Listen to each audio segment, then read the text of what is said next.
Part 1. Origins, Rituals, and the Bridal Glow Timeline. Welcome to Glow Like a Goddess, where we unlock beauty secrets that existed when Cleopatra was still figuring out eyeliner. These are not your usual wash your face and hydrate tips. Nope. These are bridal rituals from ancient India, a land where turmeric wasn't just a spice, it was divine skincare. This journey, it's spiritual, ancestral, and a little bit extra. So light a dia, unroll your yoga mat, and prepare to take notes, because your glow-up is about to go mythical. Chapter 1. The Philosophy of Bridal Beauty. In ancient Indian tradition, beauty wasn't vanity. It was divinity. A bride wasn't just a woman. She was an embodiment of Lakshmi, Saraswati, and Parvati. Bridal preparation wasn't just makeup. It was a sacred ritual to align your body, mind, and spirit. Body, cleansed, oiled, and beautified with natural elixirs. Mind, calmed through meditation, mantras, and sound therapy. Spirit, elevated through rituals, blessings, and divine intention. So no, your great-great-grandmother wasn't just grinding sandalwood paste for fun. She was performing alchemy. Chapter 2. The 30-Day Glow-Up Blueprint. The ancient bridal glow-up started 30 days before the wedding. Yes, 30, because queens don't rush radiance. Week 1. Detox. Warm water plus ajwain plus rock salt in the morning. Khichdi for dinner. Easy to digest. Ayurvedically blessed. Apply a neem clay mask thrice a week. Week 2. Nourish ghee in meals. Sesame oil massage at sunrise. Skin brushing with raw silk or horsehair mitt, called garshana. Week 3. Spiritual alignment daily. Chanting or listening to mantras like Om Aim Hreem Kleem. Journaling intentions for marriage. Yes, journaling existed pre-Instagram. Week 4. Ritual beauty. Haldi every third day. Henna planning, herbal face cleaning, floral baths. Silent morning walks and evening prayers for inner clarity. Chapter 3. The Haldi Chronicles. Let's talk Haldi. Not just your kitchen spice, but an ancient skin elixir. This golden ritual did everything. Exfoliated healed acne, boosted radiance, and low-key warded off bad vibes and evil eyes. The secret blend, not on YouTube. Wild turmeric, kasturi, manjal. Fresh milk, rosewater, a pinch of sandalwood, a sprinkle of dried orange peel. Tip from South Indian Nambudiri brides. Add tulsi paste. It cools the skin and pleases the gods. Double win. Chapter 4. Bridal Hair Magic. Before there was keratin, there was bringraj. Ancient brides oiled their hair with blends so potent, even Rapunzel would take notes. Weekly hair ritual. 1. Massage warm oil. Bringraj plus coconut plus fenugreek plus hibiscus petals. 2. Braid hair and cover it with a cotton scarf. 3. Rinse with Amla Ritha Shikakai water. Nature's shampoo trio. Bonus tip from Vedic texts. Rinse hair with cooled rice water infused with curry leaves. Adds shine, reduces fall, and feeds your hair like it's at a royal buffet. Chapter 5. The Forgotten Gems. Now for the beauty secrets no one is talking about. Saffron soak. Soak a few strands of saffron in milk overnight. Apply on face in the morning.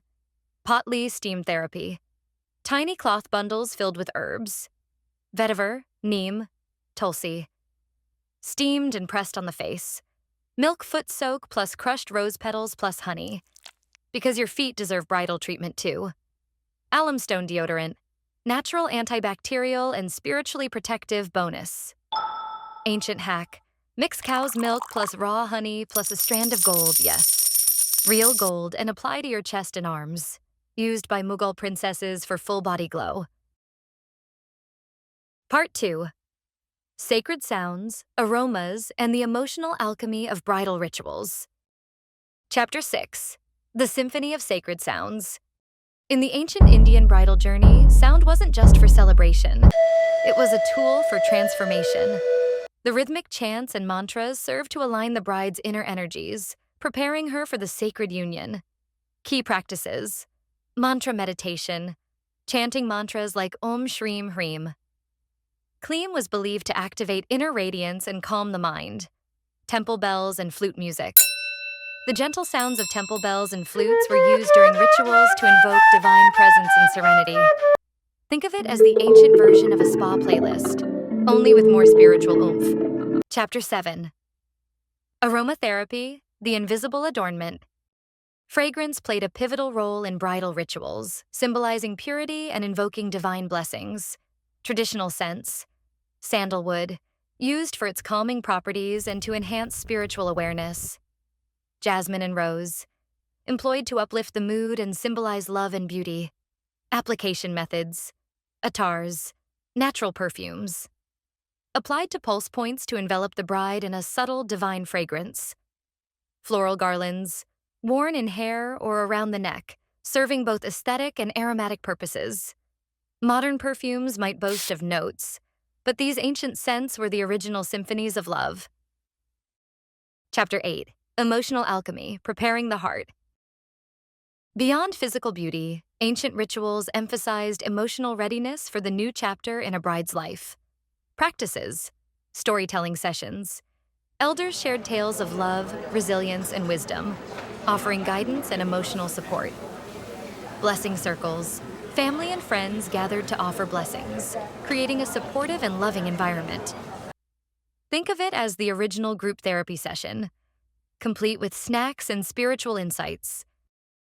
Chapter 9. The bridal trousseau, symbols and significance. Every item in the bridal trousseau held symbolic meaning, reflecting cultural values and personal aspirations. Key elements: red attire, symbolizing prosperity and marital bliss. Gold jewelry, representing wealth and divine energy. Mirror, included to reflect inner and outer beauty. Who knew packing a suitcase could be such a spiritual endeavor? Chapter 10. Regional variations, a tapestry of traditions. India's diverse regions offer a rich tapestry of bridal rituals, each with unique customs and practices. South India, emphasis on hair adornments and temple jewelry. North India, elaborate mehndi designs and vibrant attire. East India, use of traditional fabrics like silk and intricate jewelry. It's like attending multiple weddings in one, each with its own flair and flavor. Part 3, After the Glow, Post-Wedding Beauty Recovery and Modern Adaptations. Chapter 11. The glow doesn't end at I do. So, the wedding is over. You've smiled in 8,000 photos, worn 15 pounds of jewelry, and survived 5 emotional aunties and 2 power outages. But guess what? Your skin, hair, and soul need post-marriage rehabilitation. Welcome to the ancient Indian bridal recovery plan. Because post-glow is just as sacred as pre-glow. Chapter 12. The Sacred Sleep Ritual. Ancient texts emphasize deep ritualistic rest. Brides were encouraged to restore their ojas, that glowing life essence. Post-wedding sleep boosters. Oil your feet with warm sesame oil and wear cotton socks. Burn a ghee lamp with camphor near the bedside. Listen to Vedic chants like Shanti mantras before bed. Sip warm milk with nutmeg and cardamom. Sleep like a goddess. Dream like a queen. Chapter 13. Digestive Reset. Heavy feasts, sweets, and stress? Time for a gut detox the Ayurvedic way. 3-day bridal digestive reset. Day 1, moong dal khichdi with ghee plus fennel tea. Day 2, cumin, coriander, cardamom water plus steamed veggies. Day 3, buttermilk with mint plus rice porridge, chew fennel plus jaggery after meals. It sweetens breath and supports digestion, without tic tacs. Chapter 14. Hair, Rehab, and Oil Rebirth. After all the hair teasing, braiding, and crown wearing, your scalp needs a loving apology. Ancient post-wedding hair ritual. 1. Soak hibiscus flowers in water overnight. 2. Blend with aloe vera and amla juice 3. Massage gently and rinse with Rita decoction. Sing an old folk song during the massage. It's said to attract good vibes and even better hair days. Chapter 15. Skin Reset with Moonlight Rituals. Yes, you read that right. Moonlight rituals. Brides would sit under the full moon after applying sandalwood paste and meditate. Why? According to Ayurveda, moonlight recharges feminine energy and soothes pitta, heat, caused by stress or emotional overflow. Skin mask tip. Mix sandalwood, rosewater, and vetiver root. Apply before moonbathing. Whisper an affirmation like, "I am glowing from within." Chapter 16. Symbolic Aftercare. Post-marriage, Indian brides are adorned with symbols of protection, power, and prosperity, but they're also spiritual anchors. Sindoor, vermilion. Applied to the parting of the hair, it represents divine energy and marital longevity. Mangalsutra. Not just jewelry, it's a shield, believed to protect the bond toe rings. Bichia. Said to activate acupressure points related to reproductive health. Even if you're not into tradition, wear these with awareness. They're not props, they're power pieces. Chapter 17. Fusion Bridal Wellness. So, how do you bring 5,000 years of wisdom into your 21st century apartment? Modern glow rituals, inspired by the ancients. DIY weekly Ubtan masks, turmeric plus honey plus oat flour. Oil pulling with sesame oil before brushing aromatherapy diffuser with rose and sandalwood journal with mantras like Shubham Bhavatu, let there be auspiciousness. Breathwork. 5 minutes of alternate nostril breathing every morning. Chapter 18. The Glow Legacy.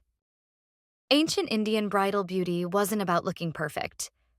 It was about preparing yourself for transformation into a partner, a nurturer, a divine force of love and light. Each ritual, each oil, each chant told a story of your ancestors, of sacred femininity, of inner strength and outer radiance. So whether you're getting married, manifesting self-love, or just vibing with vintage beauty secrets, remember, you don't glow because you're marrying someone. You glow because you're honoring yourself. Thank you for joining Glow Like a Goddess. If you found this video helpful or interesting, give it a thumbs up and don't forget to subscribe for more content just like this. Until next time.